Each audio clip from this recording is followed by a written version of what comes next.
வணக்கம் மக்களே. இந்த வீடியோல நம்ம என்ன தகவல் பார்க்க போறோம்னா, உயிருக்கு போராடும் தர்மலிங்கம் நடக்க போவது என்ன, கார்த்திகை தீபம் இன்னைக்கான எபிசோட வாங்க இந்த வீடியோல முழுமையாக பார்த்து தெரிஞ்சுக்கலாம். அதுக்கு முன்னாடி நம்ம சேனலை ஃபர்ஸ்ட் டைம் பார்க்குறீங்கன்னா சப்ஸ்கிரைப் பண்ணாதவங்க எல்லாம் சப்ஸ்கிரைப் பண்ணிக்கோங்க. பெல் பட்டன் சிம்பல் அமைக்கி நம்ம சேனலோட நோட்டிபிகேஷனை எனபிள் பண்ணிக்கோங்க. நாங்க போடுற வீடியோ பார்த்தீங்கன்னா உங்களுக்கு உடனுக்குடனே வந்து சேரும்.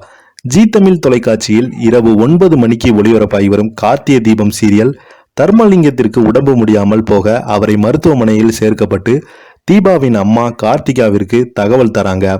இதையடுத்து கார்த்திக் தீபாவிடம் கொஞ்சம் வெளியே போயிட்டு வரேன்னு சொல்லிட்டு மருத்துவமனைக்கு வந்து பார்க்க தர்மலிங்கம் மிகவும் சீரியஸ் கண்டிஷன்ல இருப்பதாக டாக்டர்கள் சொல்றாங்க. படுக்கையில் கிடக்கும் தர்மலிங்கம் கார்த்திகை கூப்பிட்டு என் பொண்ணை எப்படியாவது பாட வச்சிடுங்க மாப்பிளன் என்று கெஞ்சுகிறார் அவரிடம். இதையடுத்து வீட்டுக்கு வரும் கார்த்திக் அவர்கள் வீட்டில் இருக்கும் அனைவரிடமும் தர்மலிங்கம் மோசமாக இருக்கும் விஷயத்தை சொல்லுகிறான். இந்த விஷயம் தீபாவுக்கு தெரியக்கூடாது என்றும் இந்த விஷயத்தில் தெரிந்தால் அவள் உடைந்து விடுவாள் என்று கார்த்திக் சொல்லுகிறான். இதையடுத்து இன்று என்ன நடக்கப் போகிறது என்று வாங்க இந்த வீடியோல பார்க்கலாம்.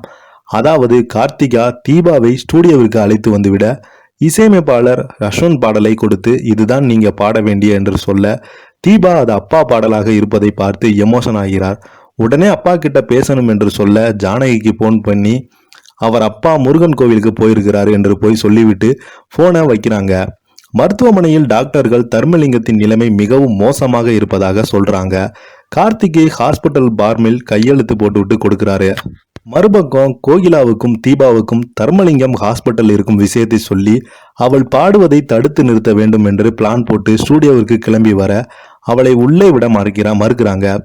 அடுத்தது தீபா எந்த ஒரு தடங்களும் இல்லாமல் பாடி முடிக்கிறார். ரக்ஷன் பாடியதுக்கு பணத்தை செக்காக கொடுத்து தீபா மிகுந்த சந்தோஷம் அடைகிறாங்க. இதை உடனே அப்பா கிட்ட கொடுக்க வேண்டும் என்று கிளம்ப கார்த்திக் அவளை பிக்கப் செய்து அழைத்து செல்கிறான். போகும் வழியில் தீபா காரை நிறுத்த சொல்லி அப்பாவுக்கு பிடித்தவற்றை வாங்க தர்மலிங்கம் மருத்துவமனையில் இருக்கும் விஷயத்தை சொல்ல தீபா உடந்து கதறி அழுகிறார். கண்ணீருடன் அப்பாவை பார்க்க ஹாஸ்பிட்டலுக்கு ஓடி வராங்க. இப்படியான நிலையில அடுத்து என்ன நடக்க போகுதுன்னு என்று இன்னைக்கான எபிசோடு வெளியாயிருக்கிறது. இந்த வீடியோ பத்தி நீங்க என்ன நினைக்கிறீங்கன்னு கீழே உள்ள கமெண்ட் பாக்ஸ்ல மறக்காம பதிவிடுங்க. இந்த வீடியோ உங்களுக்கு பிடிச்சிருந்தா லைக் பண்ணுங்க, ஷேர் பண்ணுங்க, கமெண்ட் பண்ணுங்க. நன்றி, வணக்கம்.